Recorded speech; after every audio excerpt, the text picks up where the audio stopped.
Alright guys, welcome back, and in this video I actually want to show you guys something real cool. And actually don't even mind this code right down here, because whatever I teach you in like the next minute, I'm gonna be applying to changes to the program that we made in the last couple tutorials. But for now, I don't want to delete it all, so just pay attention to what I'm about to type. So before, what I showed you guys is how to have your computer make a simple decision if, and then you tested something, and if it was true, it ran this bit of code, but if it was false, then it just pretty much skipped over it. It didn't do anything. Well, what if you want to say, okay, actually, I want to give you a test, and of course, if it's true, run this bit, but if it's not true, then just don't do nothing. If it's not true, then run another bit of code by default. Well, the syntax for this is else, and then the code that this is going to run by default is in between another curly bracket. And another thing I want to point out is for the else, you don't need any test because it's not testing anything. It's just the code that runs by default if this test is false.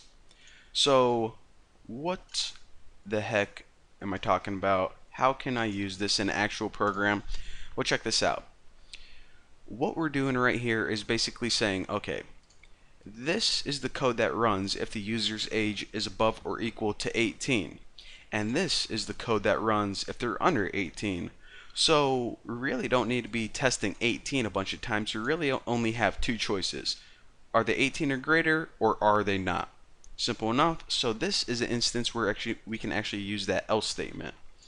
So I'll just go ahead and copy this code and delete this right here. So what we can do now is whenever this if gets done, right after it, type else and add two brackets and put that code right in there. So this is basically saying right now is, okay, is the user's age 18 or greater? If it is, run this bit of code.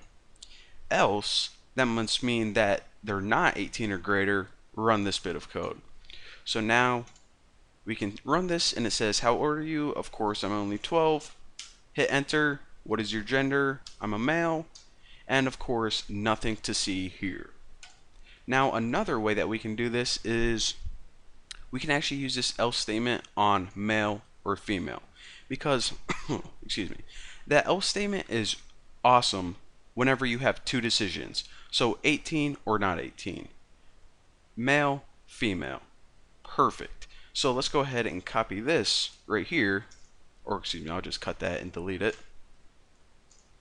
So if they are a male, do this.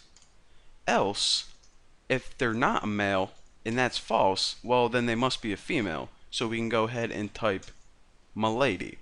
So again, if they're not 18, then they must be under 18. Duh. If they're not a male, they have to be a female. Duh. So if the test is true, do this. If not, do this. Simple enough. So now we'll just go ahead and check for bugs one more time if I can move my frickin' window. And let's get to an old lady. So how old are you? Well, of course, I'm 541, and I'm a female, the oldest female in the universe. Hit enter. You may enter the website, or you may enter this website, milady. And of course, the path we took on that one is 18 and milady. Simple stuff, but you know, had to teach it to you guys. And like I said, this is the key concept to take away. The if-else statement is really good when you have two decisions, 18 or older, or excuse me, 18 and above or younger, male, female. But now you're saying, okay, what if I have like more than one option? What if I'm selling t-shirts and I have small, medium, large, extra large? I can't just use if-else. That won't work. Or like, what if I'm making something for grades and it's like A, B, C, D? What the heck do I do then? Well, in the next tutorial, that's what we're going to be talking about, and we're probably going to be building the coolest and most useful program yet. So, well, that's all I got to say. Hopefully you guys stick around, and I'll see you then.